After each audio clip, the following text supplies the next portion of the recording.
Today's episode is brought to you by Factor. Factor's going to get those good meals delivered directly to your home. And let's jump into this podcast. Hello, everybody. It's time for Ghosts and Crendor. Ghosts and Crendor in the morning. In the morning. Broadcasting live. Before our recording studio. Recording. Wake your ass up! It's up next Greenland in the morning! Hello, everybody. Welcome to the episode of Ghosts and Crendor in the morning. Whoa. Whoa. I almost dropped my phone. Yeah? Why? What? I was balancing it on my leg, and then it started slipping off. All right. I mean, I guess that's the how, but why is what I'm asking. I was trying to find this news story for later, and I was like, there it is on my phone. So I was like, and then it started slipping. I was like, bah! And that was the situation that just occurred. I mean, I get it. You've explained it pretty well. It's not the most compelling of stories, but it is a story, and now I have my answers, and so I'm all right with that. Yeah. How's your week going? Great. I have been watching again. I think I mentioned this before, but I've been going through Hell's Kitchen because I discovered there were 21 seasons, which I clearly have not watched all of them. The last time I actually watched Hell's Kitchen was probably many seasons ago. So I decided it's all on YouTube. They have the uncut episodes and the things where it's like, they don't bleep out the swears. So I'm loving that. But I'm discovering whole ass seasons I had no idea existed, and they're all still roughly the exact same. There is always at the end of every episode a little stinger for the next episode. It's like, next time on Hell's Kitchen. And it's like, guys, like, I'll kill everyone in this kitchen. And then it's like, I'm the monster man. And it's like, I'm a dog. Arr! Will Johnny ever let go of his grudge with Pete? And then it's Johnny's like, I'll kill you, Pete. And then Pete's like, I'm a taco and I'll bury you. You're like, what the hell? And then you watch the next episode and none of that's in it. And you're like, right. I remember when they did this. Like there was one. Is there a dog and a taco? I don't know, dude. I don't know how to tell you. Like like there was one that I saw which was I think it's like season 19 maybe, where it's this I don't remember her name. Oh, Mary Lou. Shout out to Mary Lou. Wherever you are, she might be the most charming contestant in all of Hell's Kitchen. She is so sweet and silly and goofy. She is like checking off Jesse Cox boxes left and right. And then there's like a dude, and I don't remember his name. He's like maybe like Corey, I think maybe been his name. Corey is like the handsome guy, and he's flirting with her the entire time. But it's like, professional flirting. They make jokes about like, oh, he loves her. But, they're just, I promise you nothing was actually happening. Right. But in many of the little stingers at the end of next time on, they're like, is love blooming in Hell's Kitchen? And then it shows pictures of them like in the hot tub together. It's like, ooh, nothing happened. Not a single thing of that happened. And it's like, they keep doing this over and over and over again. I don't know why, but I've been watching through it, and I'm reminded that that's a thing that's happening. And I'm like, right. TV just lies to you sometimes. Like, okay, well, that's fun. Well, I mean, YouTube videos do that too. They'll like show something in a thumbnail, and that's not in the video. Oh, dude, that's done purpose. Well, I mean, I guess it's done purposefully in Hell's Kitchen. Yeah. Yeah. No, they definitely. One of the crazy things I noticed is I do a lot of horror game looking online where I'm like, well, what's out there? What can I play? So I'll type in searches for different horror games or see what other people are playing, and maybe there's something interesting that exists.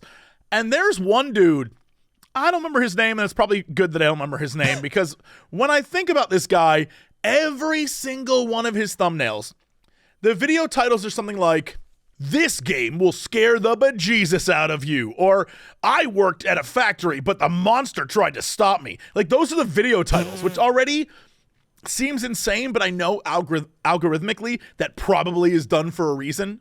Right. And then the images are all AI created. None of them are from the actual game. None of them. Yeah, that's... And I was like, this guy has millions of subs. How does this happen?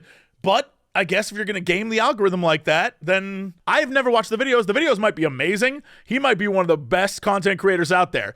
But his thumbnail title game is pure trash, and I just hate it. That makes him not the best content creator then. I mean, he's in the current trash. form of content, he's definitely doing it. Like, I mean, his videos are getting millions of views, so like clearly it's working. Just because a video's getting views doesn't mean it's good. Well, let's be clear. When you say content creator, I think you mean artist or creative or something like that. I'm talking about like someone specifically creating content, right? As a content creator, he's doing the best out of all three of us here. Talking about him and the two of us, he's doing the best. Well, yeah, in that aspect, you're right.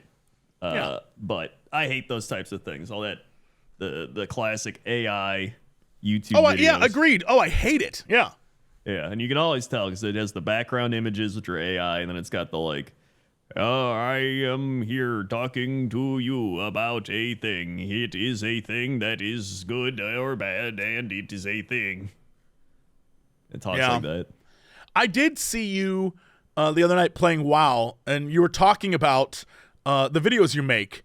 And it was really funny because you said something along the lines of like, oh, I don't do top 10 raids because that's like low-hanging fruit. And people were like, well, what about this guy who does those? And I love the walk back you had to do. But like, well, no, he's very good. It's really good for him. But like, also, I'm with you on this. I'm fine saying it. I think those are bottom of the barrel videos as well. That it is not 2010. That's not new content. That is, well, it's my take on it, which is fine. But you doing something like best dungeon entrances, that's a little more creative, and I'm with you on that. Yeah. Well, that's the main reason I started Pointless Top 10. It's because it was going into the depths that people were afraid to dive into, right? Most people aren't going to make a top 10 video out of lily pads, but I did. Sure. All right. And here's the thing. I knew that video was going to do bad, and it's one of my least viewed Pointless Top 10s. But you know what? I did it because I wanted to do it. I mean, that's the art aspect of what you're doing is you are literally doing what makes you happy, and if anyone resonates with it, awesome. But if not, who cares? You're making something that makes you happy. And when I say top 10 dungeons are bottom of the barrel, what I mean is you are literally, one, just going over something someone else has done. Two, farming out the people being like, well, you need to see what his top 10 is versus my top 10 because I've got my favorites too. And three, it's not a lot of work. Like, you're not putting you going around hunting down lily pads. That's work. And the payoff isn't that much compared to I found B-roll of 10 dungeons and threw them in my thing and explained why I think they're cool. Like, the difference is night and day. And I think that people should understand that. But, it's the internet. So they were like, well, actually, those are very good. It's like, yeah, they might be good, but it's still bottom of the barrel. Yeah. And it's like, I don't care that people do them. I get why they do them. It's just I don't want to do that. And if I do something like that, I was saying I don't want to do raids. I want to do like raid boss rooms where you're like, oh shit, the room a boss is in, not like a boss or a raid, but just the room itself, right? Like something you wouldn't normally think of. That opens up a lot of creative things you can do too, because do you consider the Garrosh Hellscream last room when you fight him at the end of Mists of Pandaria, do you consider that the bottom of Orgrimmar, or do you consider that the crazy, trippy alt reality world where all of Stormwind is destroyed? Well, that's just up for interpretation. Well, that's what I'm saying. So you can say, oh, this is a great last room because it's this alt reality. There's a lot of things you can work with there. Yeah. Well, the thing is, like, this game's been out for so long. Like, even doing something like top 10 dungeons, which, like, I even think I did it a long time ago. It's just like, number 3, Zul'Farrak. What a dungeon this one is. Who doesn't like Zul'Farrak? But that's what I was saying earlier, is that it feels very, when we first started, 2010-ish. Right. Like, that's what because no one had done it before. It's been done so many times now. All you're doing is rehashing old stuff and you're not being creative. And yeah, old stuff works, and the rehash definitely works. But doing something new is fun, and I like that. And even if no one watches, it still says a lot about you as a person that you made it for yourself, even if you knew people would hate it, right? Like, it just, shows a little bit more of your integrity when it comes to online stuff. If what I'm saying is, I've been down the rabbit hole this week when it comes to lots of online content, and honestly, I'm so tired of people doing the same things over and over and over and over and over again. Yeah. I mean, that's like any social media platform or media platform at this point. It's there's these two people. I don't see them anymore, so I feel like they burnt out or the algorithm got tired of them.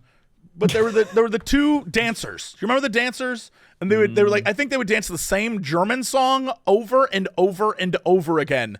And each short they made was just them wearing something different, but still dancing to the same damn song. And it was very clear they were like, well, the algorithm loves this, and people keep clicking on it, so we're gonna keep doing it. And it's just like, by the fourth time I saw them, I was like, never show me this again, please. Yeah, that's the thing, is like, somebody will latch on. Honestly, that's like what kids do, right? Like a kid will be like, I'm gonna do this thing, and it gets attention. The kid's like, I'm gonna keep doing it because that got attention. People are looking at me. It's like, it's literally what kids do. But like, it's the grown up corporatized version where you're like, this could make money, right? So it's, I mean, here's the thing. When I do these videos, a lot of times I can generally gauge how a video is gonna do at this point, right? Like, I know if I make things you never noticed, or I did like more things you never noticed in World of Warcraft, it's gonna get more views than like birds. And that's just because it reaches a bigger audience, because most people that watch Pointless Top 10 Birds are people that either like birds, or they like WoW enough that they're playing all the time, or they just kind of like my videos or whatever. But when you do things you never noticed, that's gonna reach people that normally wouldn't watch those types of videos, right? Sure. I mean, that's it, and it also just makes general sense, is when you say things you didn't notice, people are going to be like, well, what didn't I notice? And I'm going to let you know, half the people that go there are going there specifically to be like, I knew that.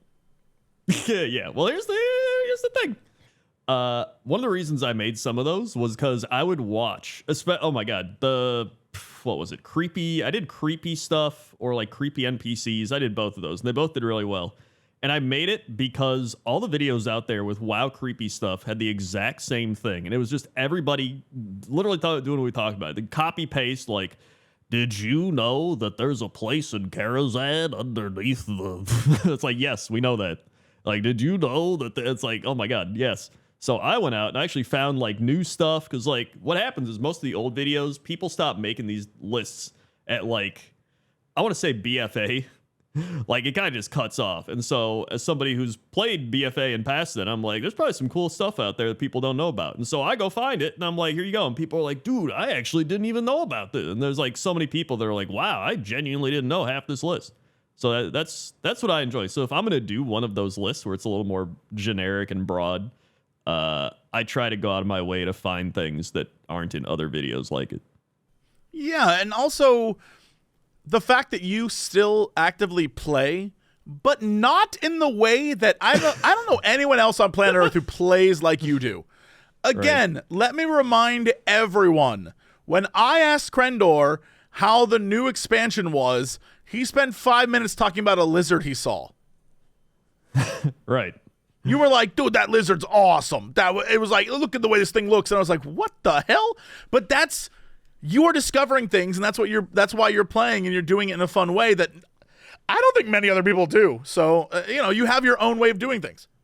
Yeah. And I mean, that's the most important part. You have to play into your strengths and have fun doing it. Like, I farm mounts, I explore the game and try to find little things, and then I do like some of the I'll do like time walking raids with like chat. Like every week on stream we do like the time walking and then get badges, or like we'll do stuff like that. So it's like kind of community driven fun stuff too.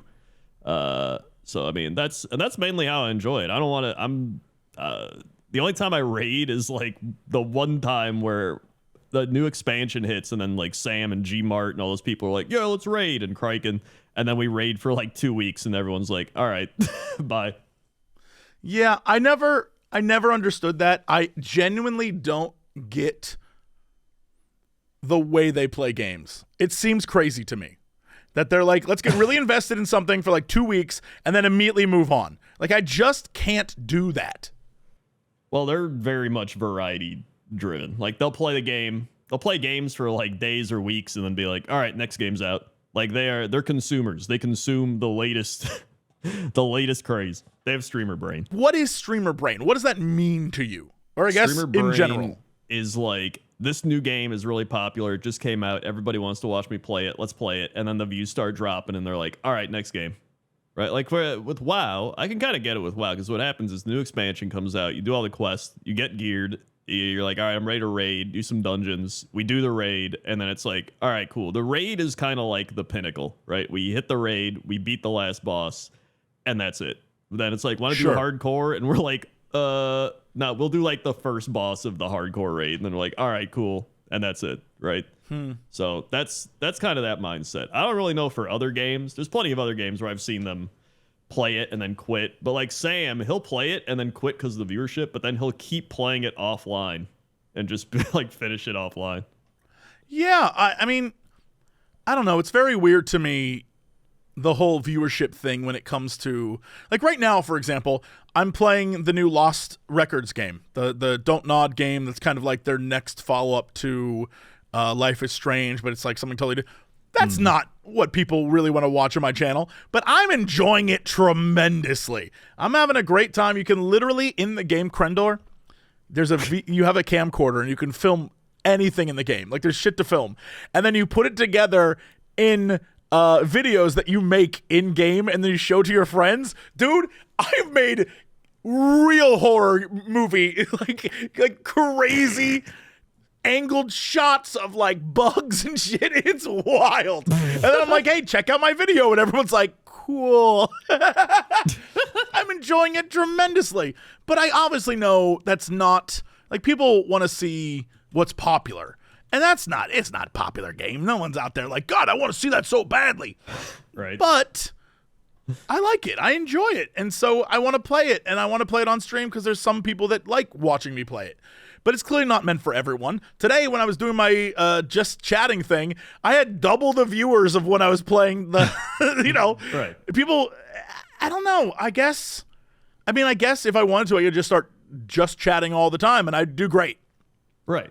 I mean, that's kind of tying back to what we just talked about. Like, if I wanted to, every video I could make would be like, things you never noticed in WoW, places you never noticed in WoW, things all the types of videos where I'm like, these are going to drive like insane traffic. But I don't, because I enjoy having fun and being creative and spacing it out. So that's like, and it's the same with streaming. Like, you could be like, I'm just going to just chat every time. Or like, for me, like I could do Pokemon Kaizo nonstop, which I have before. But it hits a point where I'm like, I'd like to do some WoW. I'd like to play this random fun indie game as well and like mix it up. Yeah. So it's like, it's mainly for your own sanity. But there's also just sometimes where it's more like keeping that audience or keeping people around that enjoy watching you do different things is far more valuable than being strictly one thing. I mean, TB used to say it, where he's like, when that game dies, you die with it. So it's like, if you attach yourself to something, it's just, that's everything. Like, once it's gone, you're gone. So when you spread out and do variety, that helps you just survive in this, content creator space. Yeah, I get you. It's what I'm doing. I just feel like it's too much. And I feel like you rubbed off on me a little bit where I'm like, nah, I'm going to just not do that today. I'm going to go for a walk maybe and not spend all day streaming. Yeah. No, it's plus like the variety of everything is what I enjoy. Like doing the podcast and then doing YouTube and then doing like Twitch, like spacing it all out and doing a little bit of everything just helps your mental health way more than like, I'm going to grind out Twitch or I'm going to grind out YouTube or like any of those things. 100. Yeah, doing 2 videos a week on YouTube instead of a video every day has been the most liberating thing in my entire life. I'm so happy. Like, I've never felt better. I may not be making as much money, but honestly, I don't care. I'm doing just fine. Life is good. Yeah. It's I saw you did the one's just like a Geek Ender VOD. Yeah. Which I saw you had the VTuber on. We did, yes. I saw that you commented immediately, by the way. I did, because I tried watching, and it was just, I'm not going to lie, it was too much energy for me. I couldn't handle it. That's why I was like, dude, I think if me and Ollie was her name, right? If me and Ollie were in the same stream or space, it would just create some sort of black hole in the universe. I disagree. I think that Ollie and I are on the same wavelength, completely and totally. The only difference is that she's much younger than me, but I believe we're the same mental state. And I think if you can hang with me, you definitely could keep up. Sounds like what Leonardo DiCaprio says.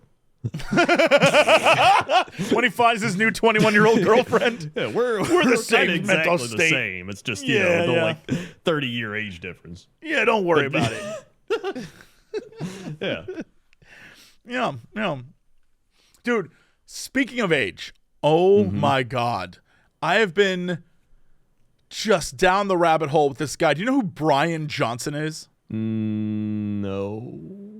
He's the guy trying to live forever. He's the dude who replaces his own blood with his son's blood. Have you seen that? What? No. Yeah.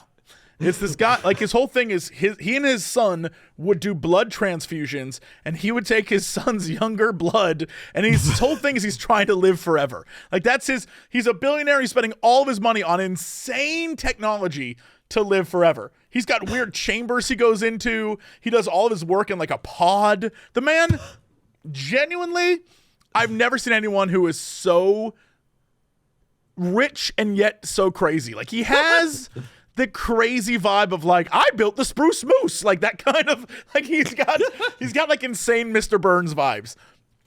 And one of the things is he said that he is no longer going to do the blood transfusions. He's going to do something else instead. And so I went to go look up what he was doing, and insanely I discovered he's only 47. Dude looks like a 60-year-old who just had a lot of work done. You mean the classic LA plastic surgery? Yes. Which is crazy to me because he definitely has that vibe of like an older man trying to pretend that he's young. Like if you look at him from far away, he kind of looks young. But if you look at him up close, he definitely looks older, right? But not 47. Like I've seen a lot of 47-year-olds who look very well put together. There's something weird about this dude that I'm convinced all he's doing is making himself age more rapidly, which is hilarious to me. And he's like, I'm going to spend my entire fortune to defeat death. And here's what I'll say. He's definitely going to die like everyone else, but I love watching him do this. I am super here for him getting weird with it. I love going to his Twitter handle. It's BRYAN, I think _ Johnson with an H. Dude, I'm obsessed with this man. I can't stop watching everything he does. It genuinely... I think I have seen this guy. Yes. And he, again, his face, he kind of has like, I have a kid face, like a 20-year-old face, but also the weird wrinkles of an older man. It's jarring. I like the ideas of what he's saying about like treating yourself well, but also you scroll down long enough and it's like, this is me in my hyperbariatric oxygen chamber. It's the craziest shit you've ever seen. And you're like, I love this man. Like I genuinely love this man because I think he's crazy, but it's the kind of crazy that isn't hurting anyone but himself. And maybe he might actually solve like living longer. I don't know. I like how you go to his website and it just says, don't die. Don't die. Is this? This is the thing he did February 18th. I just can't believe. So, this is all I'll say. I think billionaires are all crazy people, like fundamentally, genuinely crazy. February 18th. Oh, yeah. I mean, obviously terrible. This man could be using his money to do anything, but instead he's just trying to live forever. Right. This is what he did on February 18th. I injected horse tranquilizer ketamine and tracked my brain data for 15 days. It completely scrambled my brain. In a world first, we answered the question, what happens to the brain before, during, and after ketamine treatment? We also discovered how long it took my brain to return to normal. The results surprised me. It's like he's his own lab rat, at least. That's what I'm saying. Normally, I'd be like, billionaires, y'all suck. But this might be the one billionaire where I'm like, he sucks, but in a really entertaining way. And I love watching him because he posts everything. He's like, today I injected my butt with this weird thing. And you're like, go on. And he's like, it was wonderful. Like, There's countless videos of him with weird crap attached to his head. There's videos of him running, and it's just like, what? I can't believe this guy genuinely seems crazy, and I love it. I love this.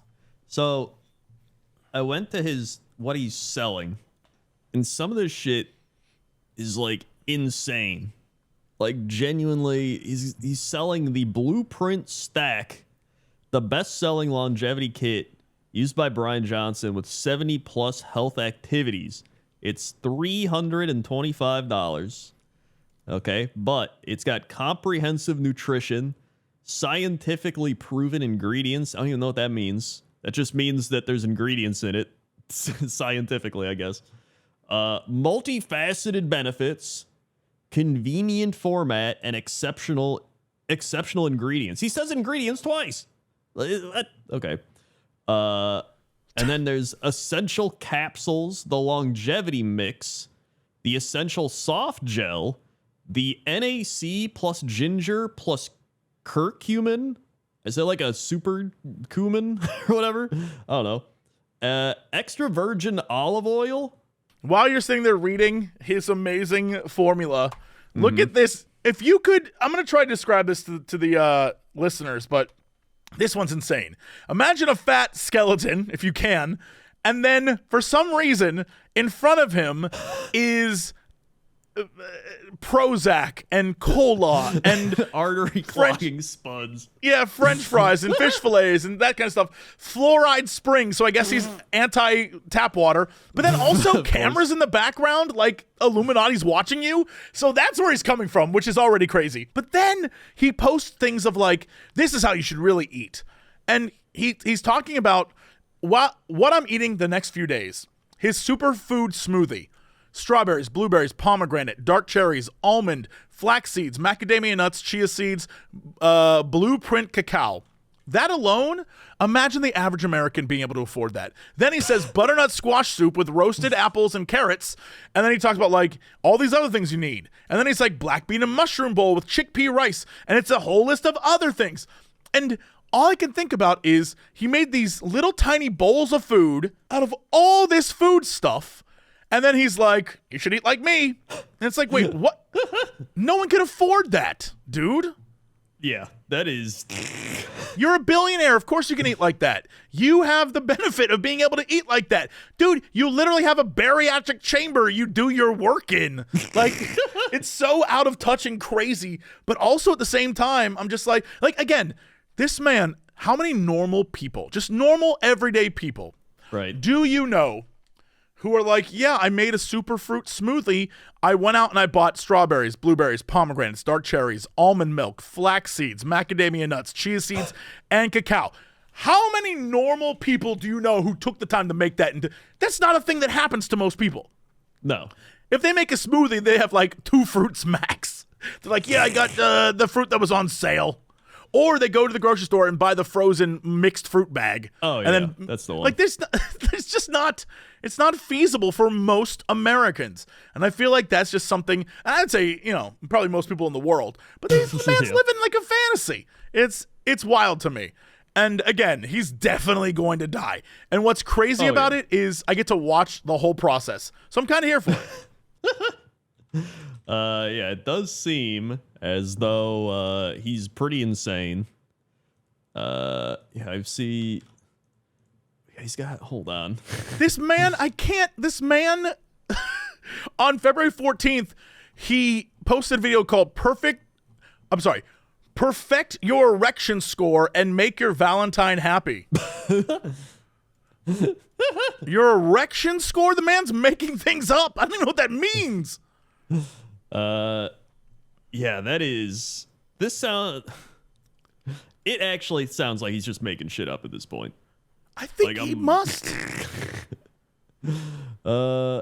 He also posted a poll that said, I accept you either way. And he asked, would you be sad if I died, or would you be relieved if I died?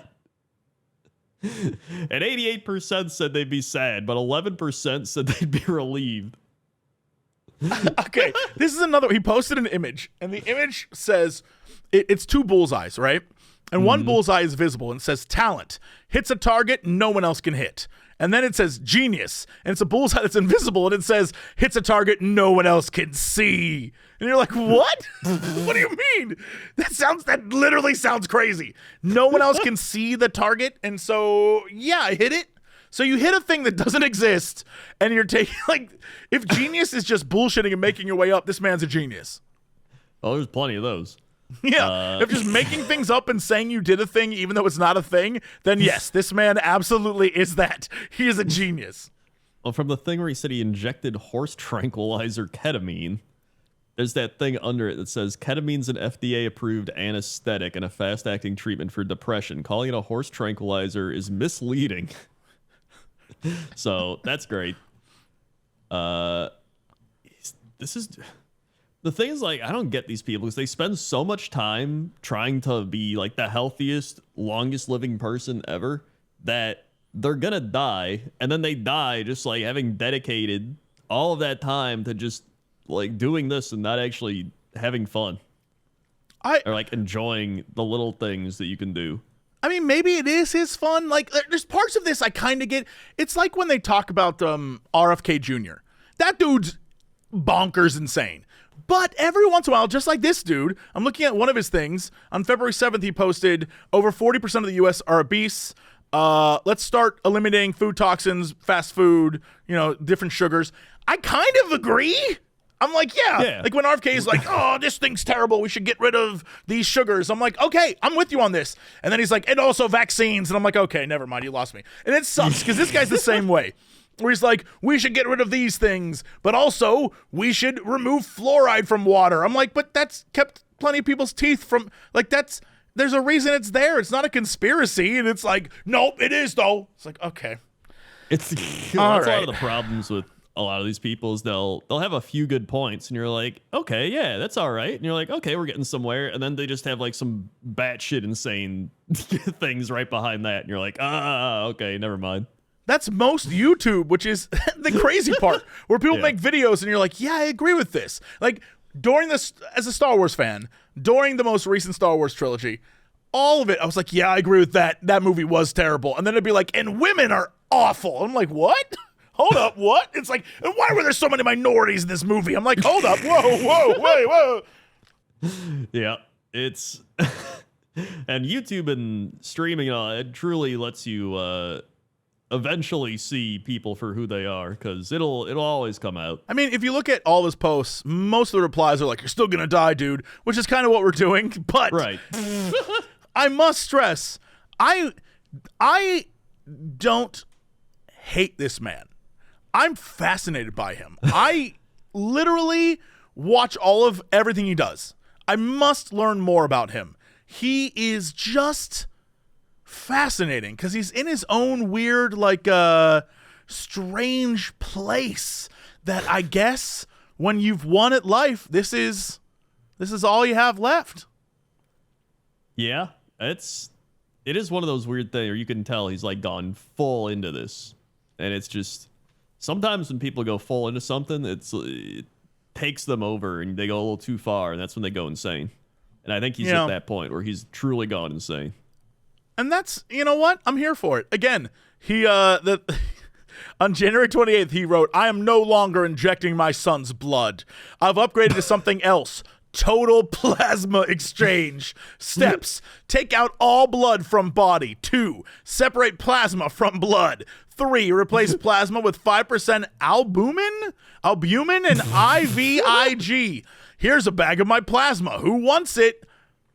And then he just posts all this scientific follow-up information, and you're just like, cool, that's great, man. Thanks for the data. But also, what you just said is insane. Like, I'm glad you have the data to back up what you did, but you literally, like, I take out all the blood from my body. Then I separate the blood from the plasma. Then I replace plasma with something totally different. And you're like, I don't think that's how that's supposed to work, my man.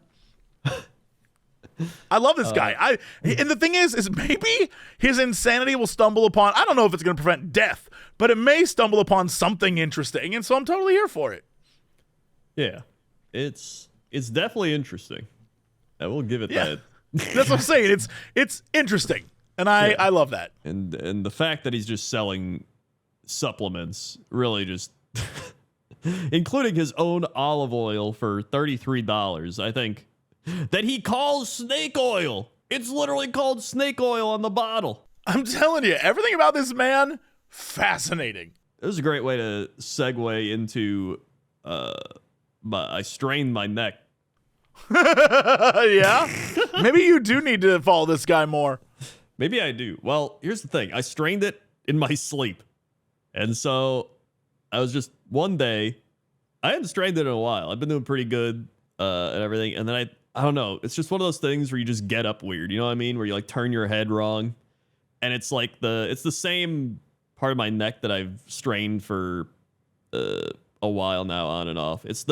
I injured it in the gym one time, and that kind of messed it up. I've gotten physical therapy for it. That helps. But then, you stop doing the physical therapy for a little bit, and then it probably gets a little weaker, and it's like, oh. So I need to start doing that again. But it's been annoying. It's not bad once you like loosen up. It's just, it's like anything. You strain it, and you're like, whatever. But it sucks, especially sleeping. Oh my God, sleeping's the worst. Cause I can't sleep on my right side. Usually it's better to sleep on your left side anyway, for like just the numerous amount of reasons. So I have to like put a pillow behind my back so I don't like flip over, and then I just like sleep on my left, and then after a while I wake up and I'm like, and I have to adjust, and then I fall back asleep. It's just annoying.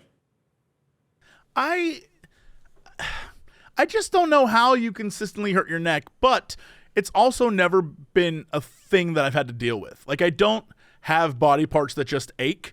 Randomly, I'll hurt myself like an idiot, but I don't have like a chronic thing. So I don't know how that keeps happening to you, but I guess, I don't know, dude. Like, once you strain something, it's more prone to getting strained. Gotcha. That's just how it works. So that's why a lot of athletes, they'll like pull their hamstring and then they pull it again, and they pull it like once you injure something, it gets injured more easily. So that's why the other side of my neck's fine. I don't hurt the other side of my neck. That's like good, but it's like specifically my upper left part of my neck, which is the part that I injured in the gym. Just I think I was doing like a chest press or something, and then I turned my neck and I pushed up too much weight, and I was like, and that was it. And so I never turned my head ever again while doing that. I don't know why I did it, but yeah, that messed me up. And so that was like years ago. That was probably like 4 years ago. So it's kind of on and off. Sometimes I'll tweak it and I'm like, other times it's not bad. But I don't know, something I did in my sleep just re-aggravated it. But should you not be in a more like permanent physical therapy situation? And how does it all work? Well, you don't really go to physical therapy permanently. It's more so they figure out what's wrong and they give you exercises to deal with it. My issue is I stopped doing those exercises. Well, there's your problem. Well, that's what I'm saying. I need to do them again. Because the thing is, when you go to the gym, it's easy to do the same stuff you always do. Like, I do my machines, I do my lat pull downs, I do my chest press, I do my whatever. But then, usually in physical therapy, they're like, all right, so we're going to do these little micro exercises that are going to strengthen like your middle traps and your lower traps that are going to take the stress off the upper trap. And so you have to like lay on the ground with like 2-pound weights and be like, ee-oo, ee-oo, ee-oo, and kind of do like little back curls, and that helps. But it's just like, sometimes you forget. Sometimes they're just annoying to do, and it's like, I don't want to like lay flat and like have to get a towel and put the towel on my head so I don't like push my nose to the ground and be like, ee-oo, ee-oo, or you got to get the ball. You got to lay on the ball and do the thing. But then you hurt yourself and you're like, man, I should have got the ball out. So that's one of those things where just once you re-aggravate it, you're like, oh yeah, that thing. It's back. Damn. So yeah. I don't I don't envy that. I don't like that. Although I will say, the fact that 2 times in the last, I don't even know how many years, but it feels like too soon, when I will go to sleep and wake up with a sprained ankle somehow, dude, I'm still terrified. It's happened twice. And the one time it hurt so bad, I straight up just wanted to die. Like it sucked. It was so painful. And so now I'm like terrified of that. So I straight up get in walks. Sometimes I'll sleep with my feet not under the covers because I'm like, what if it got tangled in the covers and that's what did it? Like maybe I just move around when I sleep a lot. I genuinely come up with creative solutions for a problem that may not be a problem. Again, it happened twice over several years and it was maybe painful for a week, but a week of pain sucks. It does suck. It's just more annoying than anything, right? Like it hinders your ability to do stuff. Which is, unlike when you're sick. When you're sick, it's just like, bleh, but this is just like, it just hurts. It gets in the way. You're like, ah. So it's something that you can usually prevent, which is the worst part.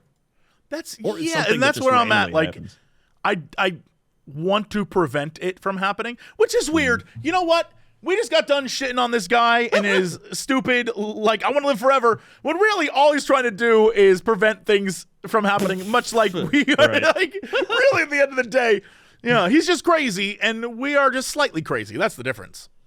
Well, yeah, the difference, there's plenty of older The difference people. is he's a millionaire and we are not. I believe is the difference. That's a big difference, yeah.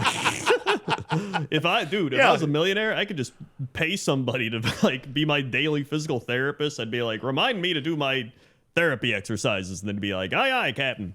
They'd have to call me Captain. And then, and then I'd be like doing stuff. They'd be like, remember the therapy? And I'd be like, that's right. Can you show me how to do this? And then they'd be like, do this. And then they'd check my form and be like, all right, your form's a little this. Let me adjust your shoulder. Okay, there you go. All right, now you're doing it. Like, boom. That'd be so much easier than having to be like, all right, am I doing this right? I don't know. I guess I'm just going to do it and hope I am. I must stress, if I ever become a millionaire, the first thing I'm doing is hiring like a live-in assistant, someone to live in the obvious mansion I'm going to buy, someone who lives there on like the ground floor in like a cabinet or something, like give them a little space. And they come out like Harry Potter from under the stairs and then they just take care of me. And it could be like a guy named Chandler or a girl named like, I don't know, Chandra. Who cares? But it's Chan something. And they just take care of me. They deal with all my emails and they take all my calls, and I literally can just live life like I imagine an ancient Greek philosopher did, where they woke up or like, today I shall look at the stars and wonder what's up there. Like, that's all I want anymore. I just want to not do anything. And people are like, but what about all the things you love and making the games and doing the streams or whatever? Let me tell you, if I had the kind of money where I didn't have to care anymore, I would vanish from public life. I wouldn't be like one of these billionaires who's constantly on TV. I would be like, nah, dude, I'm going to go live out the rest of my days quietly on like a beach with Chandler and I assume my young wife and my ex-wife. And that's what I'll do. Dude, I would keep doing what I'm doing. I'd still be playing Kaizo Ironman, but I'd be doing like the shit crazy millionaire streamers too. Like they set up stages and everything. I'd have like a Pokemon set I would go to play on, and there'd be like real Pokemon popping. It'd be like just people I paid. Be like, oh no, Charmander's back there. And he's like walking around. You could do like some fun shit with that. Thing is, I did all that. And not even as a millionaire. I had an esports team. I've put on cons. Like, I've done all of this. Yeah, that's true. And not being a millionaire. So, like, I got that out of my system. It happened. So now I'm like, I did all that. Maybe I'll become like, what's his face? Gabe. I'll make video games and I will just rarely show up except to, like, sassy talk other, industry professionals for being bad. I could see you doing that. That might be my future. Dude, ever since we talked about what games I'd still make Fishing Warrior Adventure or whatever I called. The one People were giving you a hard time because they're like, that just exists already. Yeah, well, not the Crendor version. No, they kept talking about our Monster Hunter existing already, not Fishing Warrior. All right. Pitch me on Fishing Warrior again. What is this? Okay, Fishing Warrior is the game where you go fishing to catch like gear and weapons that you then equip to go fight. And when you go fight, you get fishing gear, which you then use to go fish and catch better weapons and armor, and you just go back and forth in the loop. Is that not just Dave the Diver? No, because this is more like a pixely loop hero type of thing. Is how I picture it. Okay, so all right, it's pixels, Right. and you're a little guy, and Yep. you walk around. What's the map look like? How does the overworld look? I mean, I haven't truly thought that out, but I would Well, that's imagine what I'm it doesn't have asking to you. be- I'm thinking out right now. So I'd probably have numerous different bosses. That would be the big thing, right? There's numerous bosses. They have different strengths and weaknesses, kind of like an MMORPG or RPG. And by going fishing, you would fish up all these different weapons and armor sets and abilities and stuff that you could then equip. So you could spend a lot of time just fishing, trying to get some crazy stuff. And then you would go and fight these like dungeon bosses and raid bosses and stuff. And then by killing them, they would drop fishing gear, and that would make fishing easier. You get like a better net, you get like higher percentage chance to catch rare stuff. You get like a better fishing rod, and then you equip that, and then you go back to the old fishing hole. There'd be like numerous places you could fish. There's like a lake, a river, you go like the ice caps and go ice fishing or some shit, and you just catch different stuff there with your better equipment, and you just go back and forth doing that. But the name Fish Warrior sounds like you're like I don't know. You're gonna fight fish though. You could fight fish as well. There could be fish bosses. Maybe they drop better gear or better fishing gear or something. All right, let me propose something to you. Here is my Jesse Cox version of your game. All right. You are a fisher in a town. You're just like a fisherman doing a thing. You go around, you fish. Like level 1 is you're just fishing. Yep. But then, plot twist. You fished up so many fish. The Crab King Right. gets angry and sends his minions to destroy the town. Okay. And you, being the last person left alive in town, have to rebuild the town. That's like the build-up mechanic. And you have to lure new people to come to the town. That's how you like get new shops and whatever. But you also have to then defend yourself from the Crab King, which means you must not only be a fisher, but you also must be a warrior. And so you go out and you fight the Crab King to prevent him from attacking the town, but then you got to go and fish as well. And so you do the back and forth over and over and over again.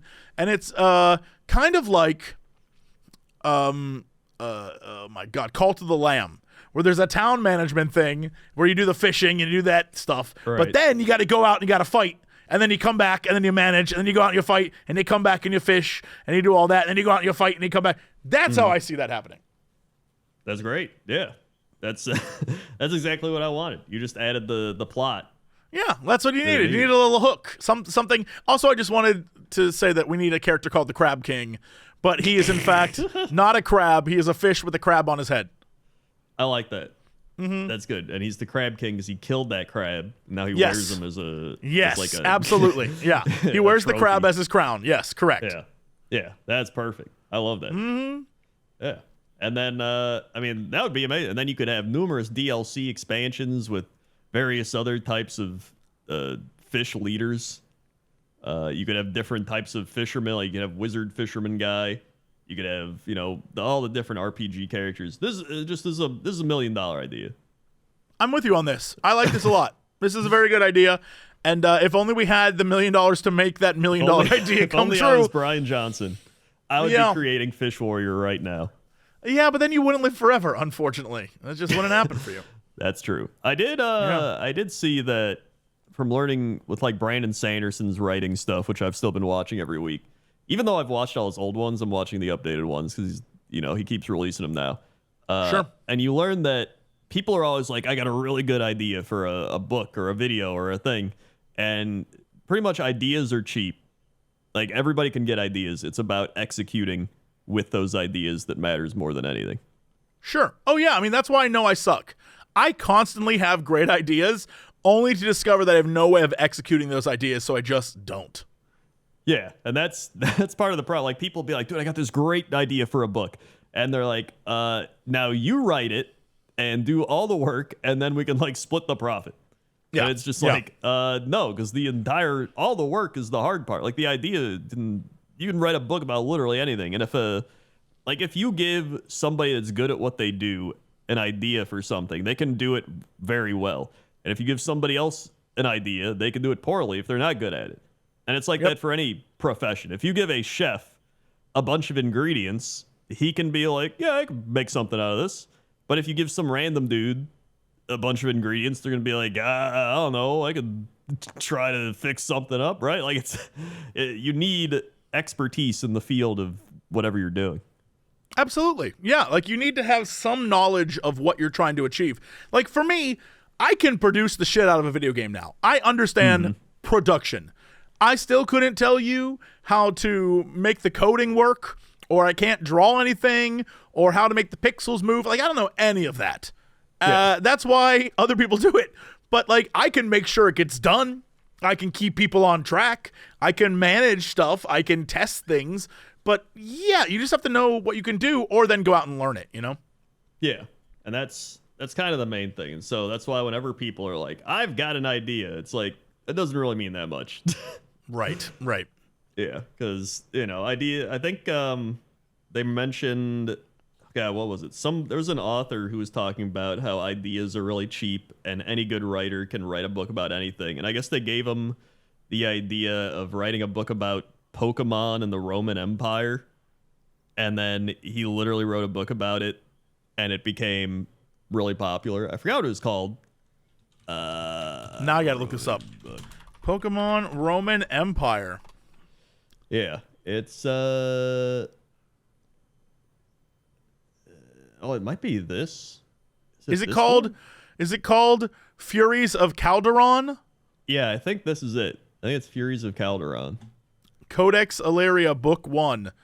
For 1,000 years, the people of Ilera have united against the aggressive and threatening races that inhabited the world, using their unique bond with the Furies, elementals of earth, fire, air, water, wood, and metal. But in the remote Calderon Valley, the boy Tavi struggles with his lack of fury crafting. At 15, he has no wind fury to help him fly, no fire fury to light his lamps.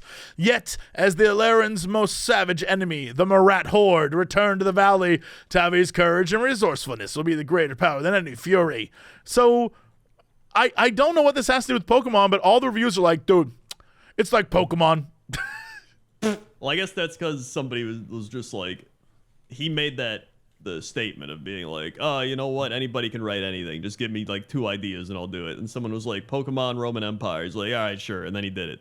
And it did really well. Yeah, I'm looking at this. Yeah. He's the Dresden Files guy. I didn't know that.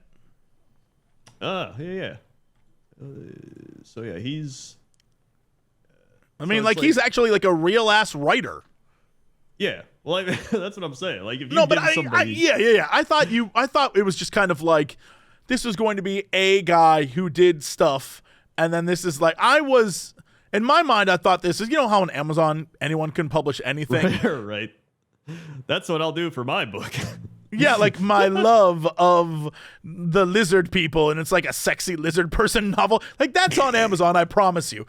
And I was thinking, oh, maybe this guy is just one of those people that did that. No, no. This is a real ass guy with real published stuff from real publishing houses. Yeah. And so it's it's the same with anything. If you give Gordon Ramsay some ingredients, he can make something out of it, right? And so that's kind of what it boils down to, is just ideas are kind of cheap. It's the execution that matters more than anything. Sure. I can't believe there are 17 Dresden File books. That's so funny. I don't even know what the Dresden Files are, but I heard of them. Yeah, it's like that's a great, I don't even know how to describe it. Dude has made, I just discovered that not only is the Furies of Calderon book 1, man is already on book 3, it looks like, of that series. Hey, he's pumping them. He's got 6. No, he's got 6. It's a 6-book series right now. What? It's a 6-book series. The final novel came out. I have no idea when that did come out, but it started in 2005. So that's crazy. 20 years ago. First Lord's Fury. Crazy. Also, I was clicking through some of the books he wrote. This book, I don't know what it is. I just don't like first person perspective writing. Okay. I don't know Sure. how you feel, but I prefer third person. It just feels easier to read, and I don't know. I guess it depends on the style. If it's very creative and they do it in sort of the writer is journaling the weird thing that happened to them, or if it's like a noir style detective story where we're seeing it through the eyes of the detective and the mystery is unfolding through them, so we're not being spoiled with extraneous details. I like those, but I'm not a fan of the ones that are like insert yourself into the character stories, if that makes any sense. What's that? Oh yeah, what the Hunger Games written like that too. So I remember being like, oh, the Hunger Games, and I started browsing through, and it's just like, I am Katniss Everdeen, and I am going to go fight, and I'm just like, I just don't like first person. It's like a preference. But the reason I think most of those books you mentioned, like Hunger Games, or what's the one with the one that we loved that they didn't finish making the movies that I can't remember the name of right now? Is that the Maze Runner or the not Maze Runner, Divinity, but same? Yes, Divergent. Divergent. Yeah. That is equally written the same way. And the reason why is because it's like for young women to put themselves in the role of the main character. Just like the vampire one, or all of them are written from that perspective because it's like, I relate to her. Right. It's more about immersing yourself as the character, it feels like. Absolutely. There's a reason why all of the women in those books, like the main character women, are nondescript so that you can sort of place yourself in the role. Yeah. No, that does make sense. So it kind of just depends what you're going for. Yeah. I mean, that's why there's different books for different people, which is, I'm all right with that. Because that's kind of what I like the third person for, is because when you read different perspectives, like if you read from two different characters' perspectives, you get how they look at something that's exactly the same in a different way, the same way you would hear people talk about it in different ways, where somebody might be like, there's the park I used to go to as a kid. It was very good. And then the next chapter, someone goes there and they're like, there's that park that I got beat up at as a kid. Like, I hate that park, right? So it's like you read about the same park, but you get it in two different perspectives. So I just like that. I also just don't like the being like, I did this thing. Maybe that's because I don't like being immersed as the main character. I think that's just what it is. Yeah. I like the looking in from the outside style of books. Mm-hmm. Unless you're going to tell me a horror story or a mystery where you get the detective's point of view or the person who's running from the monster's point of view, those make it a little more interesting. I actually like those a lot, where there's something that's hidden and you only know enough information, so you're learning along with the main character. That I think is fun. I like those. But yeah, if it's not a mystery, if it's just like, my name is John Johnson and my life is terrible, I'm like, all right, well. Yeah. Another day, another miserable day. Yeah, and you're like, okay, well, that sucks for you, dude. Woe is me.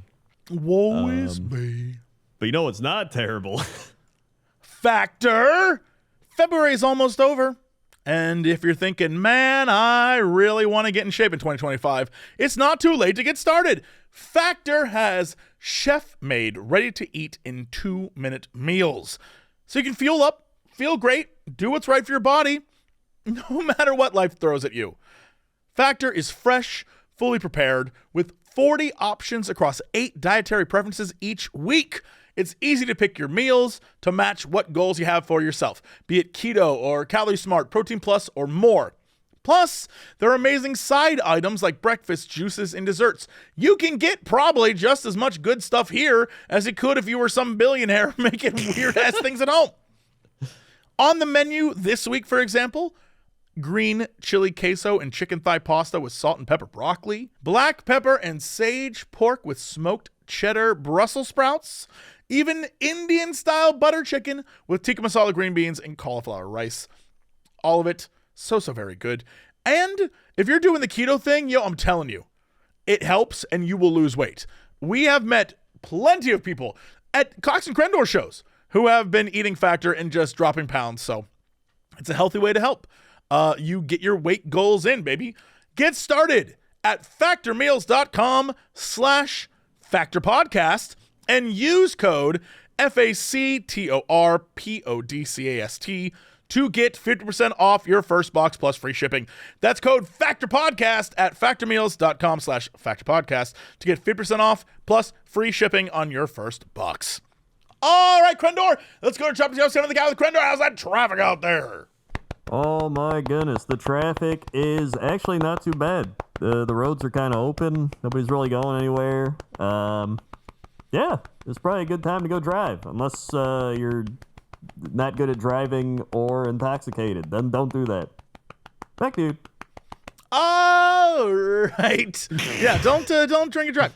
Let's go to sports. Weather. Oh, weather. What the hell? Weather. Yeah, the weather. Here we are at the weather desk. This guy's drunk. What? We've got a weather request for Wappy, Greenland, Nuuk, N-U-U-K. Now with Greenland in the spotlight, you're not getting a more perfect timing. Wait, the capital of Greenland. Okay. For a second, I thought he said Wappy, Greenland. I was like, there's a Wappy, Greenland. I honestly was excited about that too, to be honest. I was like, go on. Yeah, there's got to be a Wappy place somewhere, right? Next week, everybody recommend your Wappy location. All right, I can bust out the old Wappy here. Hold on. Is it crazy to me that the capital of Greenland, first off, besides being very small, also just for some reason has a golf course? You never would have associated a golf course with Greenland, ever. Not once in my life would I think, yeah, that's exactly right. A golf course. Greenland's one of those things where people always are like, it's got green land. It's nice there. Maybe it would have a golf course. But then Iceland, you're like, there's no way there's a golf course in Iceland. Right? I mean, I'm looking at the golf course. It's like a barren. Like, it doesn't even look great. It doesn't look like a golf course. Most of the photos are snow. Like, I guess if you're going to spend, a rich dude probably made it. And as we've learned, I don't understand rich people at all, so. That's very true. Wappy activated. Wappy activate. Wappy activated. Nuuk, Semersuk, Greenland. 17 degrees, light snow. Feels like 12. Feels like 4. Humidity, 82%. Pressure, 29.18 inches. Visibility, 2.1 miles. 8:50 a.m. sunrise. 6:30 p.m. sunset. Winds, 11 miles per hour. 2.12. UV index, 0. Moon phase, waning crescent. 10 day. Monday, snow. Tuesday, Yeah. snow. Oh, okay. Wednesday, Okay. snow. Thursday, snow. Friday.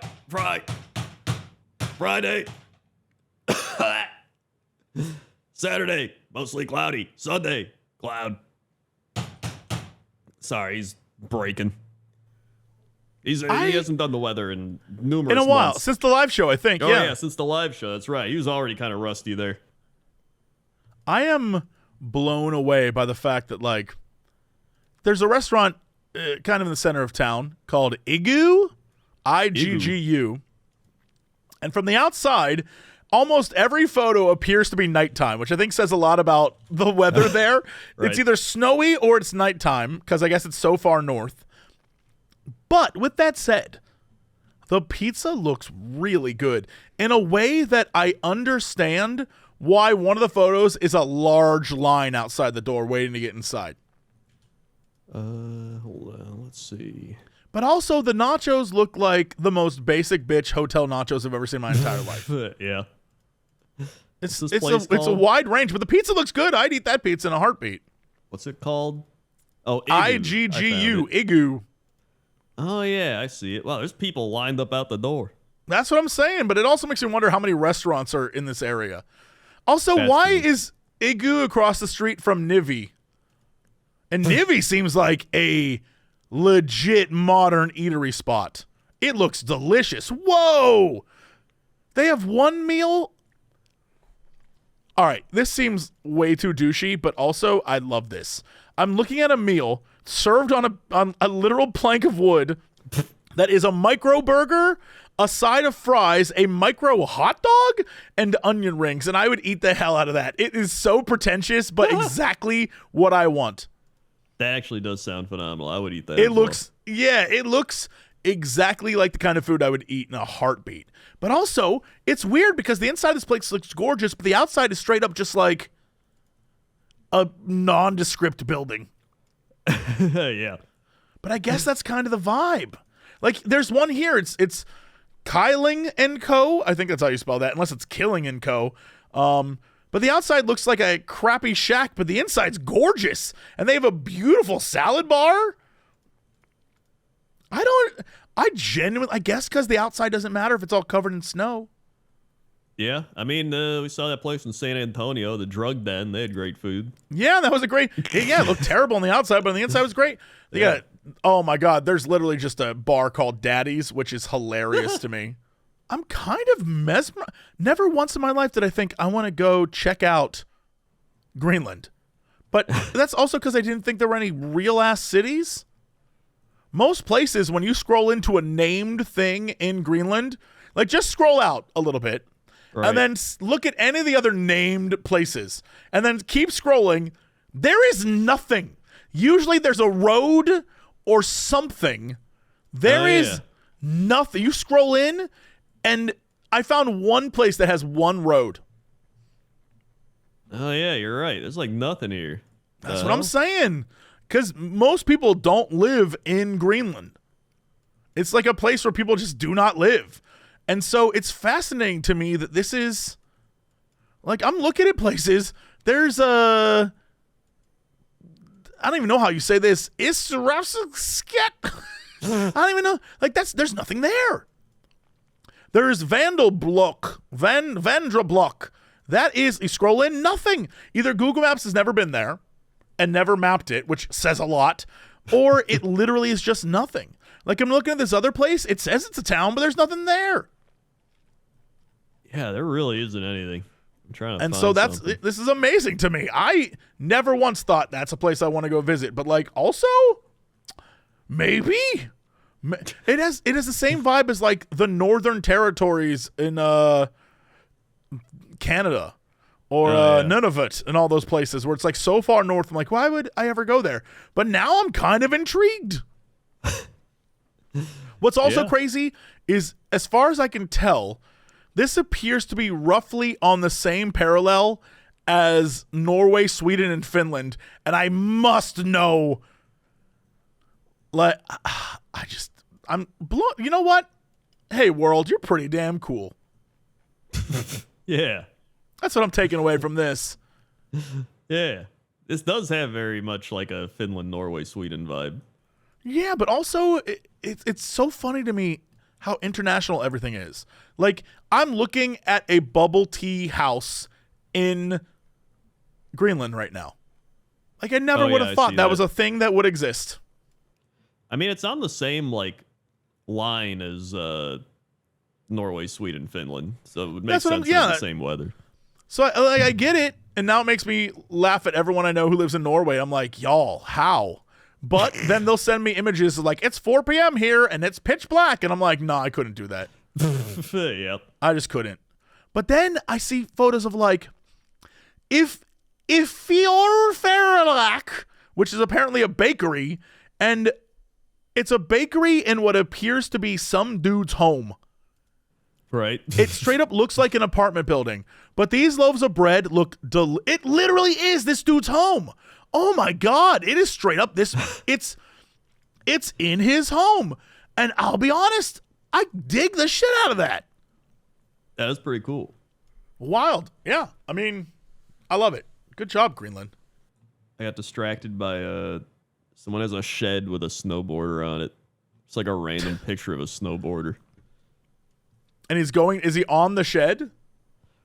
Hold on. Can I send you this? Let's see. Maybe. Sometimes Google has sucked lately when it comes to the maps. Yeah, sometimes it sucks. I'm street viewed somewhere, but I don't know what I'm looking at. So if you scroll to the shed in the mountains, it looks like there's a penguin on it, but you zoom in, and there's a snowboarder. The shed in the mountains. Yes. Okay. What do you see right now? Do you see the cars? I see a blue home. Okay, you see the blue home. All right. Now go slightly to the right. Of the blue home. Yes. Now do you see the shed? I see multiple sheds. Multiple sheds. Yeah, that's what I'm saying. I see multiple sheds. Okay, but there's a shed that has a picture on it, and then there's the other shed to the right of that. Yes, I see the picture shed. You want the right. No, then go to the picture shed. That's the one with the snowboarder. Oh! Crendor, you must be more specific. It is a picture of a snowboarder. Yeah. It is not. I thought you meant there was a snowboarder riding on top of the shed. Oh, no.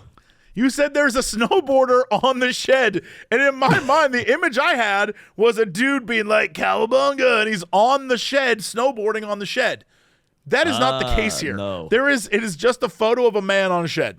Or I guess maybe a woman, a kid, I don't know. I think it's a woman, if I had to guess. Also, But if also- you turn around 180 degrees, there's a dumpster. That dumpster says, "Look my tush." I'm looking right at that tush right now. I see it. Look my tush, Yep. dude. Look my tush. There it is.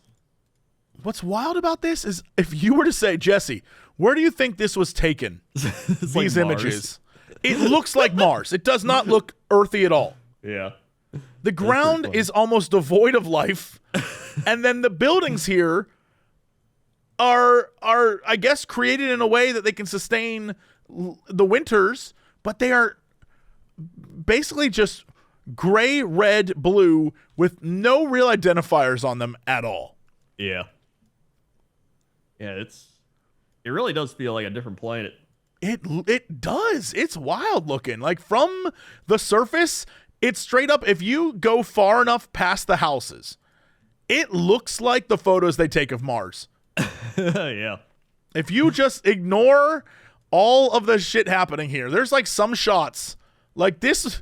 I'm looking at one right now. Straight up just looks like it's a Mars rover shot. It's wild looking.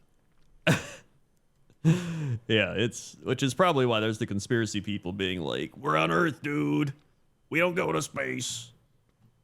Yeah, that's boring though. That is boring and dumb. Yeah, space is cool. That's boring. We need some cool shit. We do. And that's weather. All right, let's go to sports. Sports. Sports desk. We've got baseball spring training has started up. Yeehaw. It's begun. Yeehaw. Basketball. We've got the Cavaliers in first place still with the Celtics right behind them, and then the Knicks kind of pretty far back in third, and then a bunch of teams right after that. And then in the West, you got the Thunder with the Grizzlies pretty far behind them in second, and then close behind them is the Nuggets, the Lakers, the Rockets, and the Clippers. In hockey, Hockey. we've got the Capitals in first place by a decent margin. We got the Maple Leafs, the Panthers, the Hurricane, and the Devils. And then in the West, we got the Jets, followed by the Stars, the Knights, the Wild, and the Oilers. I also just realized next year we get more Winter Olympics. I'm excited because the Winter Olympics I enjoy more than the Summer Olympics. I am a huge stan of curling. I watch all of it. Anything they broadcast, I watch. I love curling.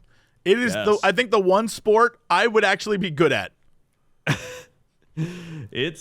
That would be my Olympic sport as well. I would do curling. Yeah. I want to be. Here's the thing. Would you be the guy who tosses or would you be the sweeper? Part of me thinks I'd be the sweeper. I want to be a sweeper too. I feel like they're having more fun. Yeah, I think so. Watch them go like as fast as they can. That's hilarious. I love that. It really is. It's plus like I don't know, the Winter Olympics in general are just like they've got so many cool things. It's just like the bobsleds, and you got snowboarding, and you got skiing, and you got like the cross country thing where they're like skiing and then they're like shooting the targets and stuff. It's just like everything's just kind of wacky wild, and I like that. I do too. It's very clear to me that at some point they said, we have to make up some sports. Yeah. And those are in the Winter Olympics, and honestly, I'm here for it. I love all of them. Yeah. Let's see. Are they adding anything to the Winter Olympics?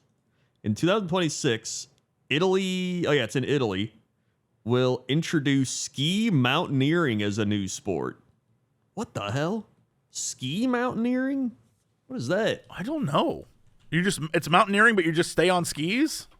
Ski mountaineering is a skiing discipline that involves climbing mountains either on skis or carrying them. Yeah, it's literally just you're mountaineering plus skis. Amazing. Yo, all right. It's just like cross-country skiing. You're going for a hike, but with skis. Yeah. Dude. I'm telling you, I think the Winter Olympics just invents shit, and I'm here for it. I'm telling you, at like 2 a.m., you just put on ski mountaineering. That's like the most chill, wind-down TV you could watch. Like, the difference is, so I looked up the 2028 Olympics, which are going to be here in LA. And I was like, what new is going to come to those Olympics? These are the new things included in the Olympics. Oh boy. Let me really quickly go here and verify these things. New things. None of this is new, by the way. Baseball, softball, Right. a bat and ball sport, right? Cricket will be back. Flag football, Okay. lacrosse, and squash. Squash? Yeah. I don't know what squash is. Squash is that like racket sport that you've seen in gyms a lot. Hit the racket against a wall, and there's 4 corners, and the rubber ball bounces all over the walls, and you have to I know you see it in movies sometimes when it's like 2 bros talking about business at the gym, and they're hitting the squash ball. Okay, I know what you mean. Yeah. That's kind of wacky. It's kind of wacky, but it's like a sport that's a sport thing, you know? Not many Right. people are out there talking about like you don't see a lot of cross-country skiing in a movie, for example, or whatever, that Yeah. mountaineering with skis. Yeah, You don't ski see that in a movie. Yeah, you don't see that. Squash, Yeah. I definitely know it exists. Yeah. It's, just adding baseball and shit. Like, okay, cool. Whatever. Yeah, like squash, on the Wikipedia page for squash, I just looked. Squash literally was played at the pyramids of Egypt. And there's a shot of like a big squash match happening, and the pyramids are just behind it. Like, it is a thing. Damn. I'd love to see where they played in Egypt. That'd be crazy. Probably like Look some at it. pyramid walls. Hold on. Like, this right here is the image. Please tell everyone what this looks like. Oh yeah, look, the pyramids are there. That's what I'm saying. And then it's just a big wall. Honestly, no offense to squash, but I'd be so much more interested in the pyramids in the background than the squash match happening. Like, it is so boring compared to the giant ancient pyramids behind them. Yeah. Yeah, that's... Well, now I know squash. Mm-hmm. And that's sports. All right. What's our fact of the day? Fact of the day.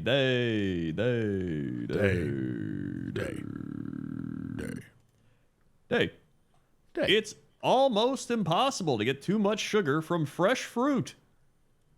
While the sugar in fruit is mostly fructose and glucose, you can't get too much sugar from fresh fruit. Fresh fruit contains a lot of fiber and water, which slows down your digestion and makes you feel full.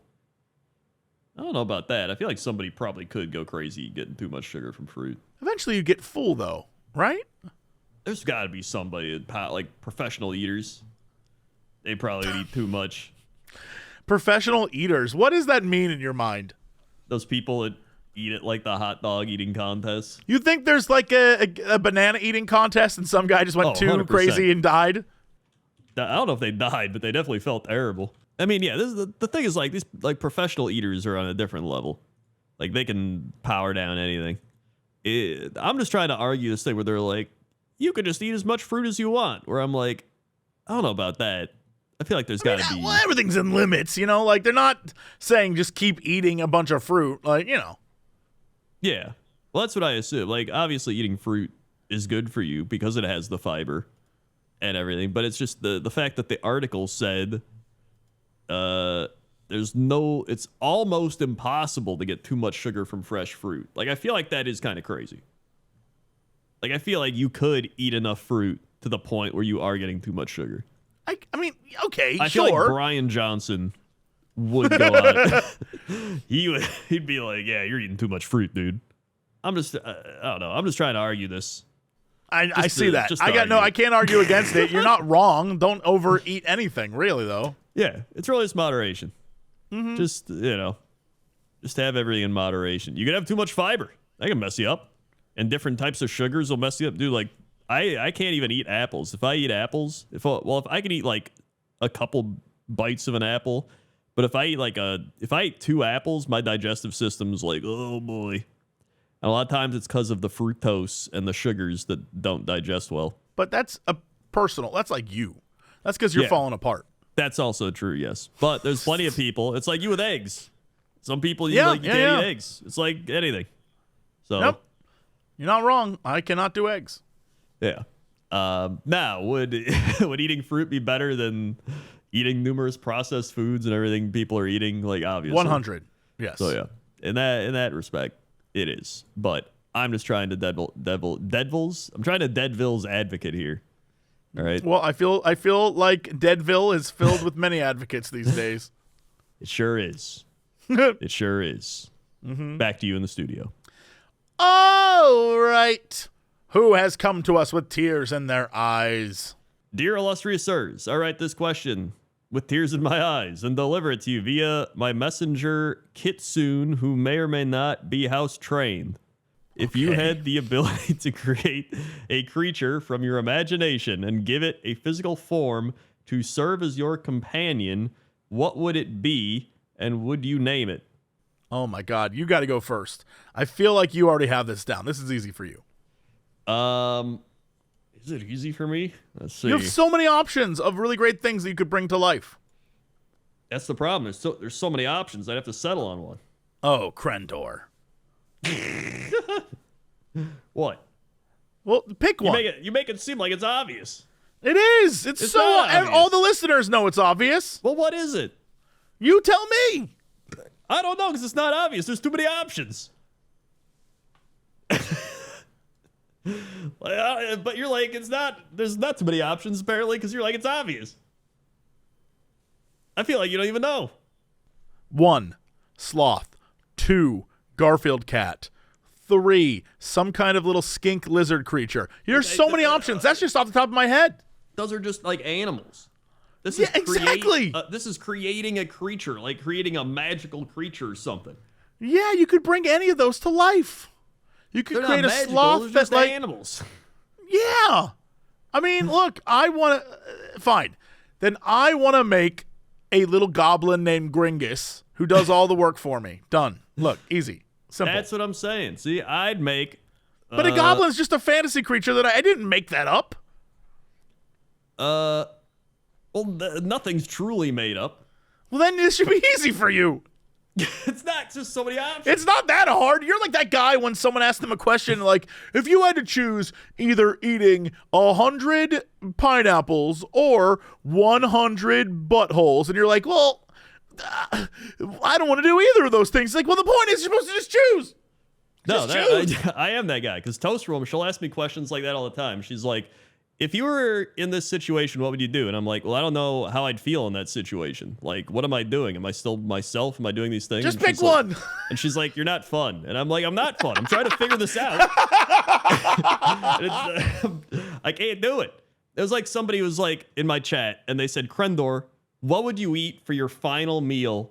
Like the world was going to explode or you were going to die or like something. What would you eat your final meal? And I was like, well, I don't think I'd be hungry. Because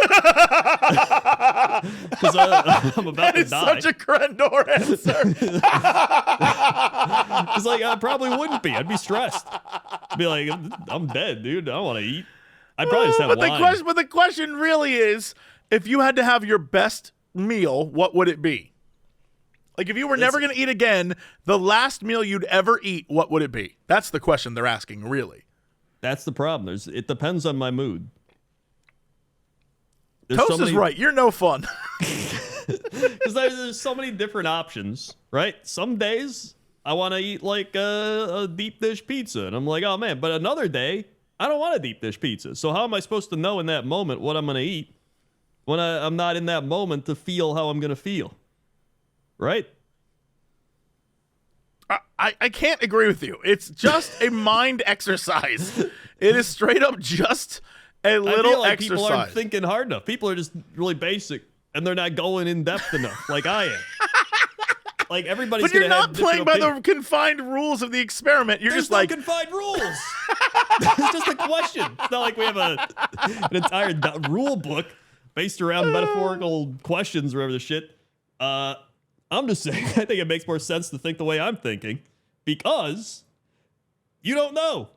They might bring out your favorite food. You're not hungry. okay, And even all then, right. how I feel like people just pick like a food they think is their favorite, but that they don't truly feel is their favorite. Okay. I fundamentally disagree. It's so Okay. simple, and you're making What? it purposefully difficult on yourself. I'm not even making You're it doing this to purposely difficult. yourself. Just like you're spraining your neck, you're doing this to yourself. I didn't even do it. I did it in my sleep. Subconsciously, I guess I did it. It's okay. What would your final meal be then? Oh, that's easy. I would get pizza, chicken wings, and some tacos. Just keep it simple. I'd eat all of it so that when they electrocute me, I shit myself and it stinks up the whole place.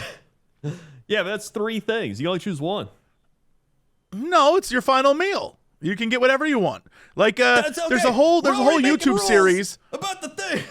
No, the final meal. A meal can be whatever you want. I could say if I was gonna say my best fast food meal, right? It would be a chicken sandwich from Wendy's, French fries from Five Guys. I'd get a Baja Blast from Taco Bell, and that would be my meal. If I was gonna do a fast food meal.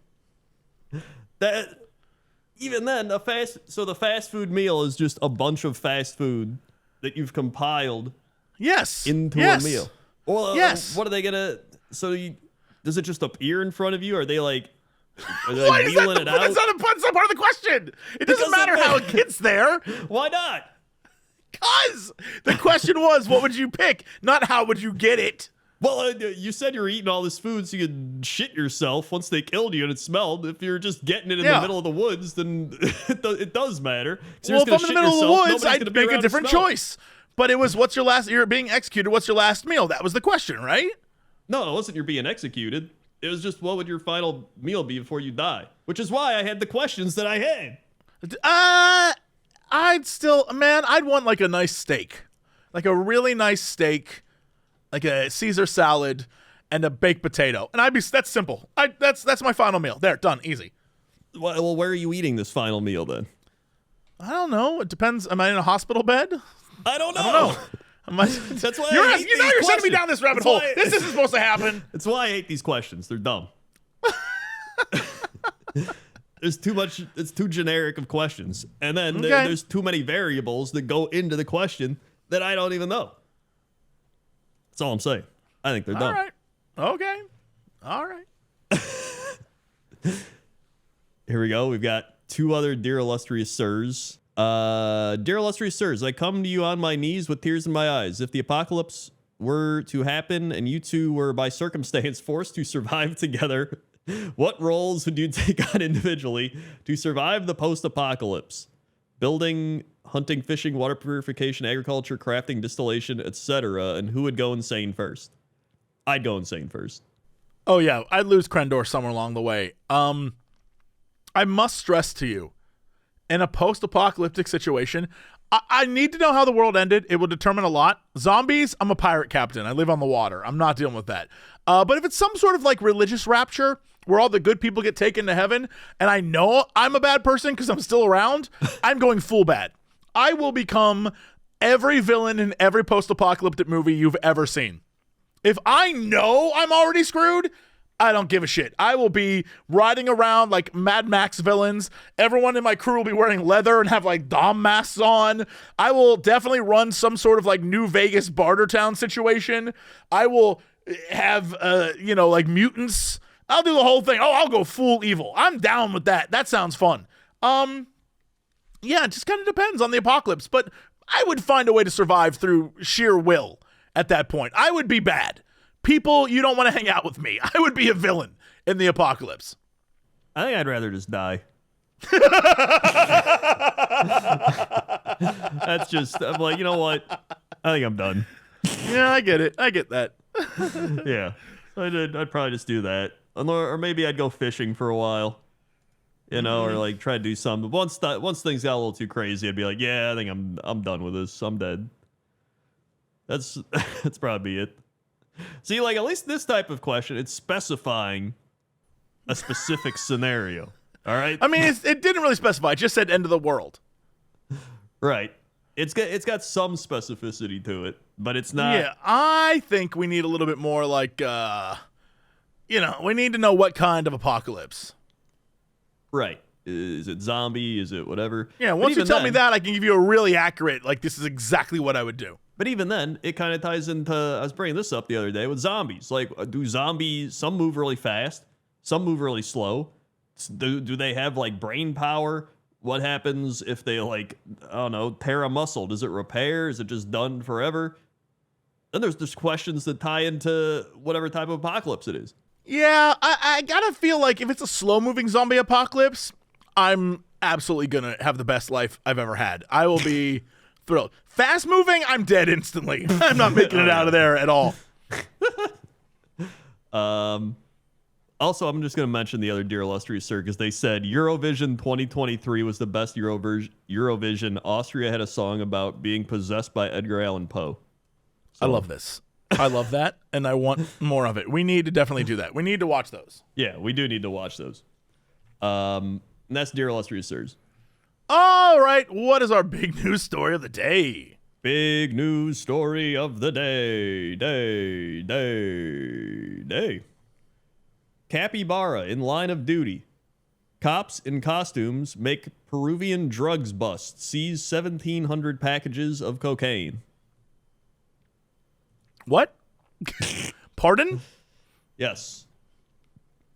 In Peru, a bizarre operation caught everyone's attention as police officer dressed as a capybara carried out a drug raid. The incident, captured on video in Lima on Valentine's Day, shows the costumed officer apprehending a suspected drug trafficker.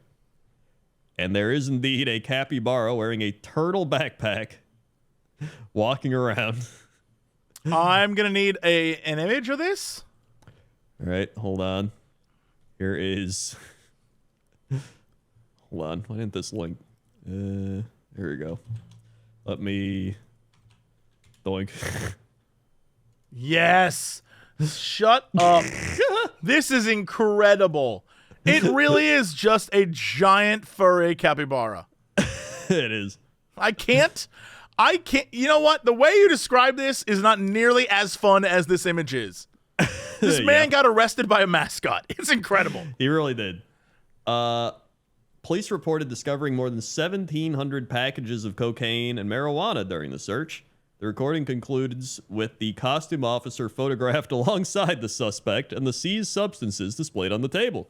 This operation was executed by Peru's Escuadrón Verde, a specialized anti-drug unit known for using festive disguises during operations on occasions like Valentine's Day, Halloween, and Christmas.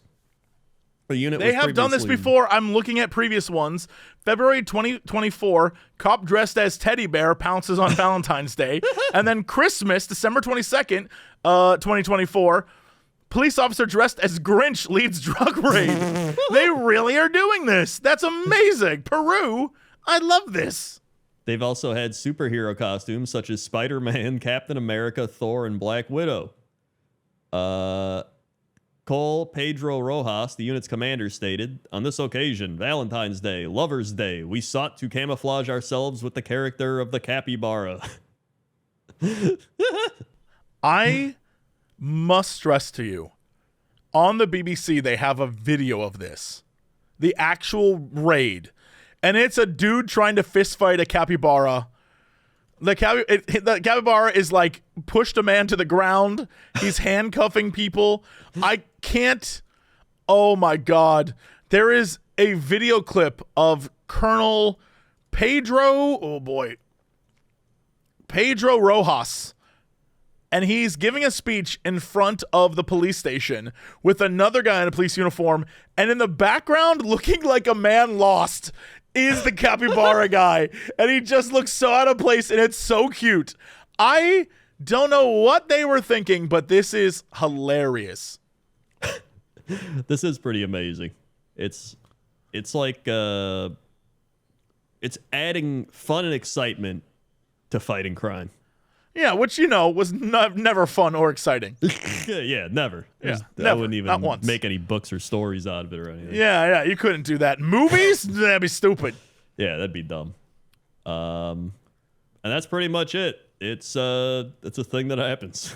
Love that.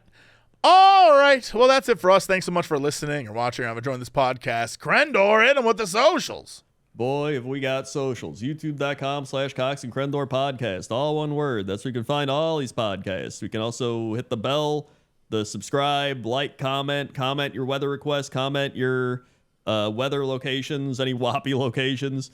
Also, we got youtube.com/Cox and Crendor. That's where all the animations are. We got youtube.com Jesse Cox, youtube.com/Crendor, Twitch TV Jesse Cox, Twitch TV Crendor, Facebook Jesse Cox, Facebook Crendor, Instagram Notorious Cox, Instagram Crendor was taken, Twitter Jesse Cox, Twitter Crendor, Instagram Blue Sky Jesse Cox, Blue Sky Crendor, YouTube Cren Clips, YouTube Cox Clips, Patreon Jesse Cox, Patreon Crendor.